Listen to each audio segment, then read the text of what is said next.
Okay. ఇక ఈరోజు బడ్జెట్లో ఒక పెద్ద షాకే ఇచ్చిర్రు.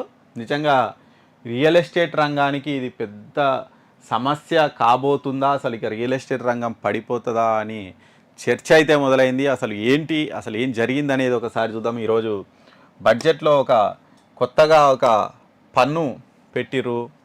అందులో ఇక చూడండి, ఇండిక్సేషన్ బెనిఫిట్స్ రద్దు చేసిరట. ఇక రియల్ స్టాక్స్ ఈరోజు దారుణంగా పడిపోయినాయి. ఇక బిగ్ షాక్ ఇచ్చిర్రు.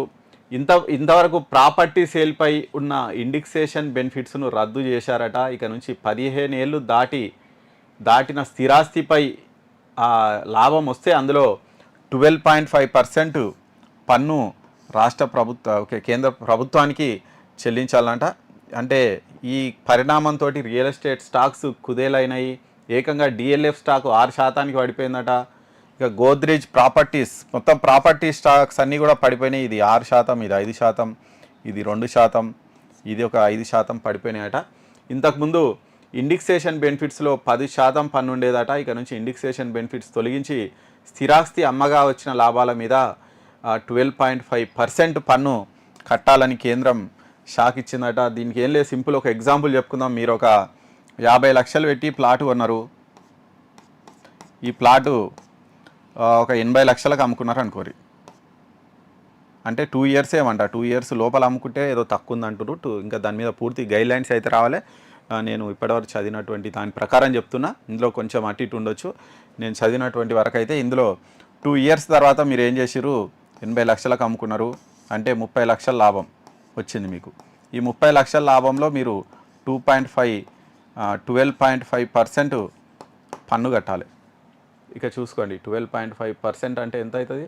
దాదాపు 3,75,000 రూపాయలు గవర్నమెంట్కి కట్టాలి. వచ్చిన 30 లక్షలు మీకు లాభం వచ్చింది కదా, ఆ లాభంలో 3.7 లక్షలు పన్ను గవర్నమెంట్కి కట్టాలి. ఇంతకుముందు ఎట్లుంటేనంట అంటే మీరు 50 లక్షలకు కొన్నది 80 లక్షలకు అమ్ముకున్నా మీరు అంటే మనకు దాని ప్రాపర్టీ వాల్యూ పెరుగుతుంది. దాంతోపాటు ఏమంటారు, మనం తీసుకున్న దాని మీద కూడా దాని వాల్యూ పెరుగుతుంది. కాబట్టి దాన్ని లెక్కించేవారంట. అంటే ద్రవ్యోల్బణం ఆధారంగా దాన్ని లెక్కించేవారంట. దాంతో అప్పుడు ఒకవేళ ఇప్పుడు తీసుకుంటే దాని వాల్యూ ఇంత కాబట్టి దాన్ని ఒక 70 లక్షలు ఇట్లా లెక్క కట్టేవారంట. ఈ 10 లక్షలకే 10% పన్ను కట్టాల్సి వస్తుండే. ఓన్లీ 1 lakh పన్ను కడితే అయిపోతుండే.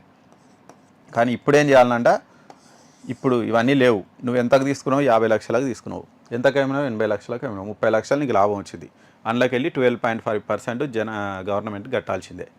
అంటే 3 లక్షలు, లక్ష కట్టాల్సిన పన్ను ఏకంగా ఇంకో 2 లక్షలు పెరిగిపోతుంది. అది నిర్మలమ్మ బడ్జెట్లో ఇలా ఒక పెద్ద బ్రేకింగ్ న్యూస్. ఇక రియల్ ఎస్టేట్ మీద ఎవరైనా పెట్టుబడులు పెడితే మీకు వచ్చే లాభంలో కొంచెం తీసేసుకోరు. ఇక అంతే, ఇక తప్పదురా నాయన అని మోడీ గవర్నమెంట్కి కట్టాలి. ఇక అంతే, ఇట్లా ఉంటాయి. ఇక చాలా ఉంటాయి చూడండి. వీళ్ళు సెంట్రల్ గవర్నమెంట్ ఏమో అట్లా డైరెక్ట్ వేస్తారు. స్టేట్ గవర్నమెంట్ వాళ్ళు ఇండైరెక్ట్గా వేసేటివి ముందర చాలా ఉంటాయి, వేస్తారు. మీరు ఫ్రీ అని తీసుకుంటారు కదా, ఫ్రీకి అంతా ముక్కు పిండి వసూలు చేస్తారు. సరే, వాళ్ళు ఇంకా ఫ్రీ ఇవ్వకుండానే వీళ్ళు ఇన్ని వసూలు చేస్తారు అంటే ఇచ్చేటోళ్ళు ఇంకెన్ని వసూలు చేయాలి చూడురి. అట్లే ఉంటుంది, మంచిగా ఉంటుంది. సరే, మొత్తంగా అయితే ఇది రియల్ ఎస్టేట్ మీద అయితే పెద్ద దెబ్బనే అని చెప్తున్నారు. మరి ఇమీడియట్ అప్పుడే కాకపోతే ఇందులో వాళ్ళు కొన్న రేటు అక్కడ ఏం చూపియరు, అమ్మిన వాళ్ళు అమ్మిన రేటు ఏం చూపియరు. కాకపోతే ఆ డాక్యుమెంటేషన్లో ఉన్నటువంటి దాన్ని బట్టి వీళ్ళు కూడా ట్యాక్స్ కట్టాల్సి అయితే ఉంటుంది. మరి చూడాలి దీర్ఘకాలికంగా మరి దీని మీద ఎలాంటి ప్రభావం ఉంటుంది అనేది అయితే చూడాలి. మొత్తంగా అయితే ఇది స్థిరాస్తి రంగానికి పెద్ద దెబ్బనే అని చెప్తున్నారు చాలామంది అనలిస్టులు.